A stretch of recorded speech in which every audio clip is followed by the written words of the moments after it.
Get ready for Netflix's gripping new medical drama, Pulse. Set in a cutting-edge Miami trauma center, third-year resident Dr. Danny Sims is unexpectedly thrust into a promotion when beloved chief resident Dr. Xander Phillips gets suspended.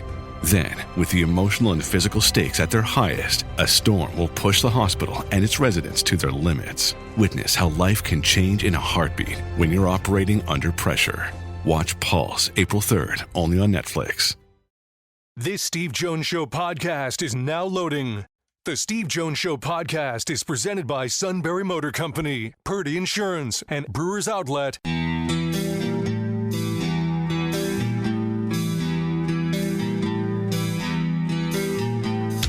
Bringing you an in-depth look at Penn State sports and more. This is the Steve Jones Show on News Radio 1070 WKOK.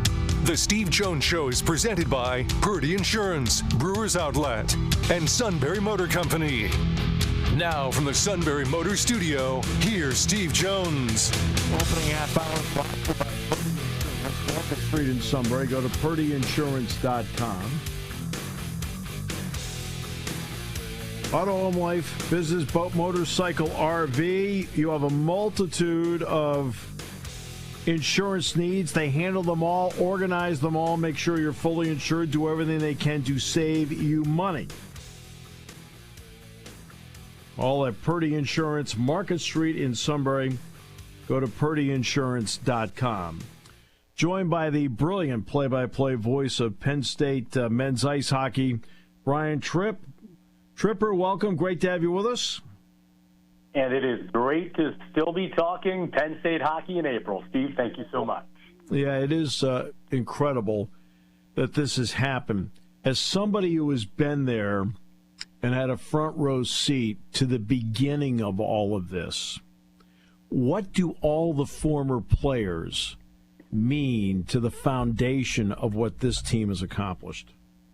Man, so instrumental to have that belief in Guy and Keith Fisher and the staff from day one, the vision that not just Guy had for the program, but I think going all the way back to Terry Pagula and Joe Batista and all the names of the people who were instrumental in this entire thing coming together from day one. And that list is way too long to even begin to start to try to rattle off all of those names. But to have that belief, that conviction, that Penn State is a place where you can come and compete, and not just compete in the Big Ten, but compete for national championships. I think all of those players were instrumental in getting this team to this point.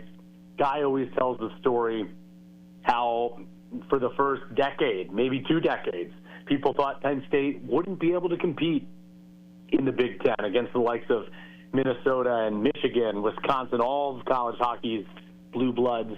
And it was a group that came in and was relentless in their pursuit of winning. They worked their tails off to be competitive, and they had a special chip on their shoulder. So many of those players, Patrick Cowdice and Tommy Olczyk, David Goodwin, Dylan Richard, Casey Bailey, and players who probably overachieved but also bought into the vision that Guy had, the style of play that Guy had for his team, and what they did to build it, coupled with, which I think is what made Allentown so cool, being there with 8,000-9,000 Penn State fans, coupled with the support of the community and the Roar Zone and the students and all the fans and alumni. I think everything just aligned perfectly from day one. You had the right people in place, the right type of players, and then Sunday night in Allentown with all those fans there, and to do it in overtime in such special fashion. It was a crowning moment, a culminating moment, not just for the 2024-2025 team that's been on this amazing run, but to do it in that fashion, it meant so much to everyone who's played a part of it, and that's players, staff, alumni, anyone that's had a piece in it. That's what Sunday night meant. The fact that 2 years ago, the exact same spot, third period leading, lost the lead relatively late, then the heartbreaker in overtime. 2 years later, to have the same scenario playing out, except this time they're on the plus side of it. What was that like as perspective for what we saw? Yeah, I think it's hard. Sometimes you want to rush to have that success. Like if Penn State in 2017 found a way through the regional to defeat Denver and find a way to the Frozen Four, I'm not sure if you would have appreciated it as much as you appreciate it right now. And being on that stage 2 years ago, even though there are so many key players who weren't even on that team, but there's also a handful of players, 11 guys on the roster, 6 players who played in that game, that were a part of that 2 years ago. And as much as it stung in the moment, and as much as a 6-9 start to the year and an 0-8 start in Big Ten play stung to start the season, I don't think the program gets to where it was on Sunday night in a game like that, and then the reward at the end, how it felt, the jubilation. I know I walked into the broadcast booth on Sunday, and I said to Chris Funke and Eric Olson, who we were working with, and I said, guys, tonight just feels like it's finally time. Like, this is their moment. And certainly you were hopeful in the previous experiences that they've had there at that stage that they could win a game like that. But I think everything they went through, including that heartbreak there 2 years ago, helped them get to what was that moment on Sunday night. And as much as it stung that year, and as much as it stung not to get back there last year, to get there this year, having gone through that, again, same way. It makes it that much more rewarding when you have something special like it did happen on Sunday night. What's interesting about this, is that the third period, look, UConn owns the period. Yeah. Ice is tilted. In overtime, the big hit, finally Penn State laid somebody out. I thought that was a huge moment. But when Kavanaugh called for the challenge, I understand what he wants. I understand he wants the power play. He wants the major called. I understand all that. But I felt that was a turning point for Penn State because Penn State got 5 to 6 minutes of valuable rest and they had jump after that. Am I wrong about this?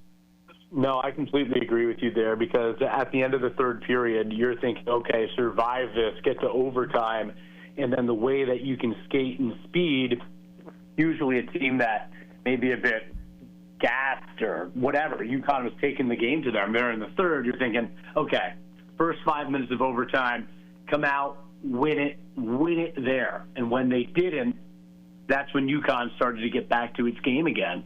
And I think it gave them a much-needed reset. That, plus the hit from Fascia, gave them the reset they needed to get that little extra jump in their legs.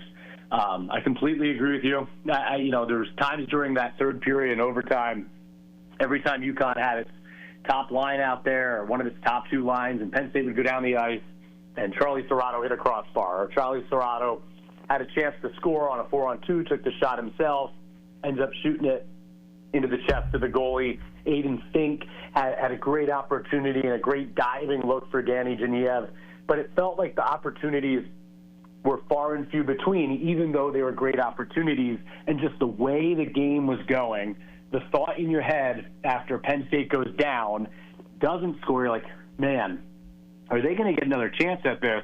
It feels like they're not really generating enough sustained pressure. Eventually, UConn is going to keep swarming and cycling and moving the puck, and they're getting great opportunities off of it. And then ultimately, you get to the end of that first overtime, and Charlie Serrato makes the great play to find Matt DeMarsico. And I felt like they had to cash in sooner or later or get that thing back to intermission again before a second overtime, or it just might not happen. And then obviously, what else helps it happen? Arseny Sergeyev making unbelievable saves, all the blocked shots, the commitment, even though they didn't have the puck, the commitment on the defensive end to sell out and make sure you have that chance to go down and get your transition game going and score on one of your opportunities was so impressive. How deep they had to dig and the team effort it took to get the job done. Okay, so the winning goal, there was a few months ago, you said to me, watch out for Charlie Serrato. Yeah. And he makes the behind-the-back pass. I don't know how he saw Matt DeMarsico. I don't know how he saw him to make that pass. I mean, when you talk to them, what did they say? They said that over the second half of the year, they've played so much hockey together. They're so gifted, him, DeMarsico, and J.J. Webush, that they just have the instincts to know where each other are on the ice. And that's the type of line they've been. They've been the best line in college hockey. It's so funny because there was a point this year where Matt DeMarsico was incredibly snake-bitten as a player, and he had quality opportunity after quality opportunity, and he just could not buy a goal. He actually, if you look at expected goals on College Hockey News, he by far outpaces Aiden Fink in expected goals on the season. He's been so good at creating scoring chances, but he just couldn't buy one. For whatever reason, he'd miss an open net, a goalie would make a great save. He couldn't get a goal. So to the combination of Serrato and his playmaking, and then the way DeMarsico has been a finisher the last 2 months of the season, it's really the evolution of a team. Like we talked about it, big picture, but that line on that goal in particular, Serrato said he had speed coming up the wing, drove it to the bottom of the circle. That one guy kind of went with him, and then he went behind the back, and that's just a play a special player makes, to go behind the back, put it close enough to Matt's tape where he could reel the puck in, kind of drag to get a little seam. And then the shot is a bar-down snipe just under the back bar to put it in the back of the goal to send a team to a Frozen Four. You know, talk about a special play by two special players in overtime to win it like that. But sometimes it's a greasy goal. Sometimes it's a shot from the line that finds its way in. The way those two goalies were playing, it was going to have to be a special play, and they made a special play. Sergeyev, I started out, I had to make a speech to the Penn State Quarterback Club on Sunday, and I started out the speech by asking how many people love the transfer portal, and no hands went up. I said, so when you watch the hockey game this afternoon, I said, you're not going to be rooting for Sergeyev in goal? And they all looked at me like, what are you talking about? And I said, you do know he was one of UConn's goalies last year. I said, he's yours now. They all kind of like, oh, yeah. Oh, goody. Yeah. Oh, goody. Other than that. I'll be honest, Steve, about it, too. Like, I think Arseny's been so good all year and in big spots, but in that situation, that's still relatively unprecedented. How would a guy like that, who he's an emotional guy, he's a fiery guy, he's a great, great teammate, but part of what makes him special is how competitive he is, how badly he wants it.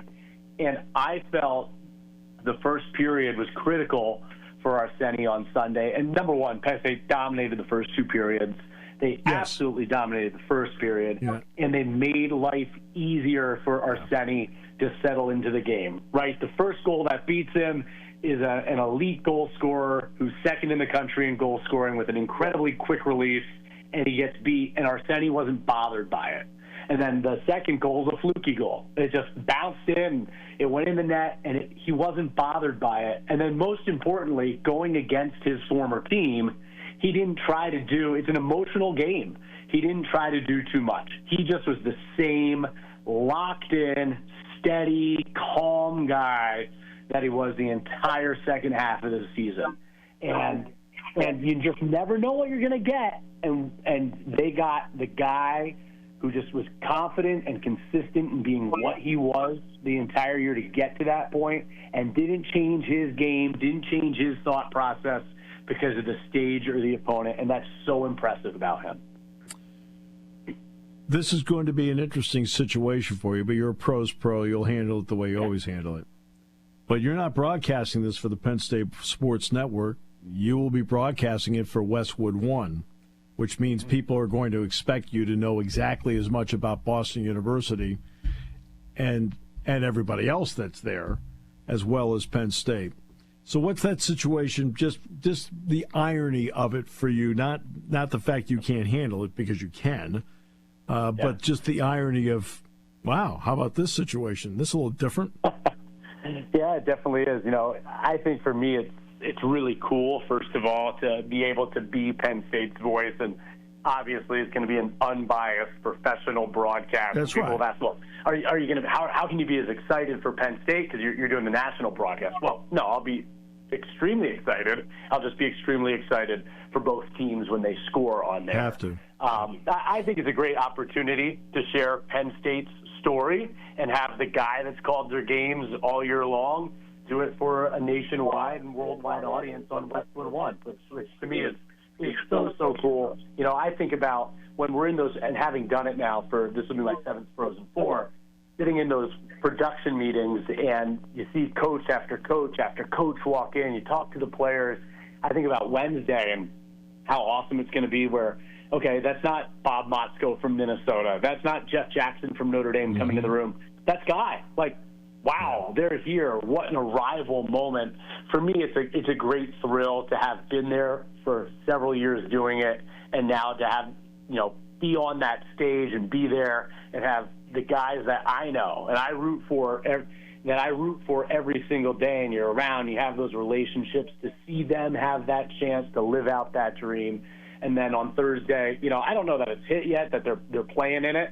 It's been surreal to see how it's all played out this second half. But then Thursday, when you hear the Westwood One music, and it's Thursday night, and our game tonight features the Boston University Terriers and the Penn State Nittany Lions. Look, I'm human. It's going to be really, really cool. Obviously, I'm going to do an incredibly professional job on the broadcast, but to say that it's not going to be really cool and special for me, it's going to be awesome. It's going to be awesome to broadcast their game on that stage for fans across the country. So 42 years ago, I'm doing a game in what was then called Walter Brown Arena. Now it's Arganis. And so it's Penn State's going to play basketball at Boston University. Yeah. Game's going to be at 8 o'clock, airtime 7:30. And I go in there, and I think I got there around, 6:15. And I walk in, and I saw the BU hockey team practicing.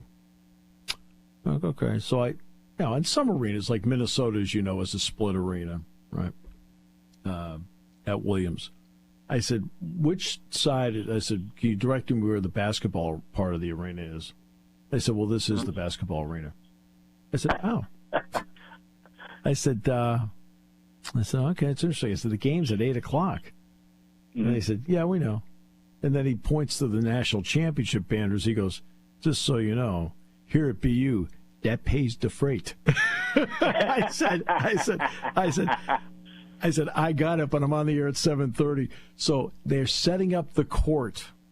Yeah. And I'm doing the pregame show in the penalty box.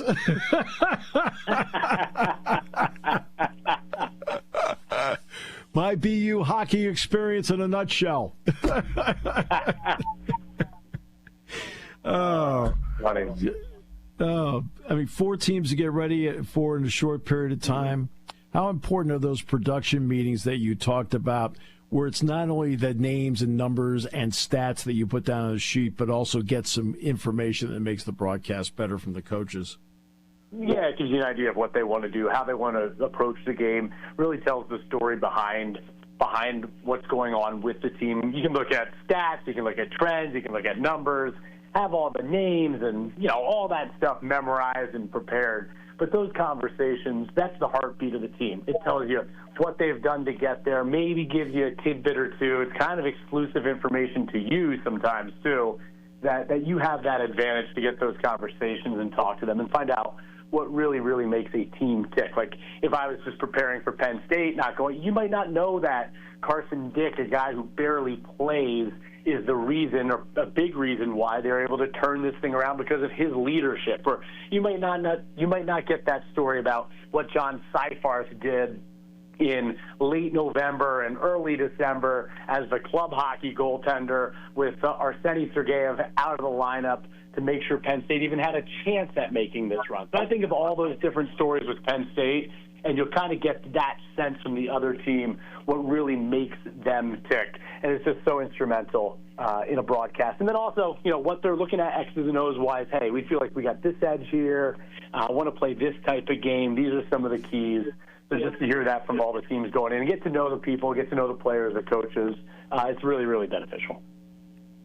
How important is it that Guy Godowski's been the rudder of all this? I know Keith Fisher's too, but the fact that they didn't change jockeys in the middle of this marathon race, that he's been there and has been allowed to do what he needs to do to build what Penn State has.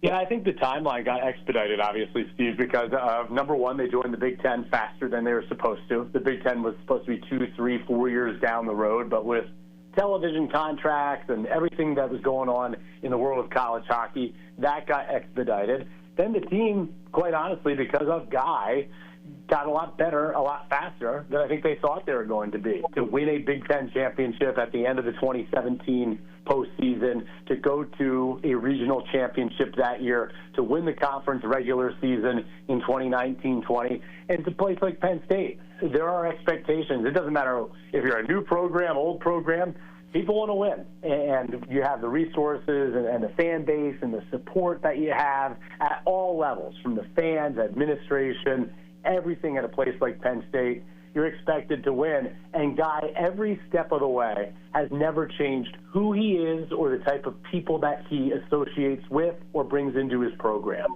And I think to have that steadying course and that belief and that vision, and then to not waver in that vision or the type of people you incorporate into your vision and program, has been so instrumental. And I'm just so happy for him. He's been coaching college hockey for 25 years.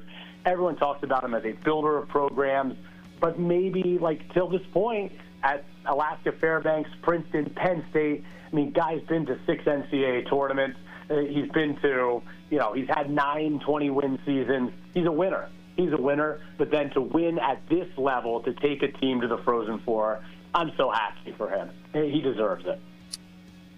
So do you. Enjoy every second of it. You've been brilliant in all of this, and you'll be brilliant next week as well, Brian. Thanks so much.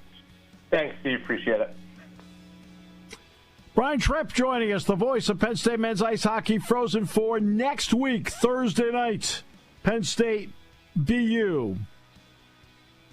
Dan Baker next here on News Radio 1070 WKOK. This season, for over 100 years, the Purdy Insurance Agency has been protecting families and businesses of the greater Susquehanna Valley and beyond. With the experience of our trained and knowledgeable staff, you can rest assured that your needs will be evaluated and met by some of the industry's best representatives. No matter what your insurance needs are, call Purdy Insurance today at 570-286-5855. Visit our website at purdyinsurance.com or check us out on Facebook to see what we can do for you.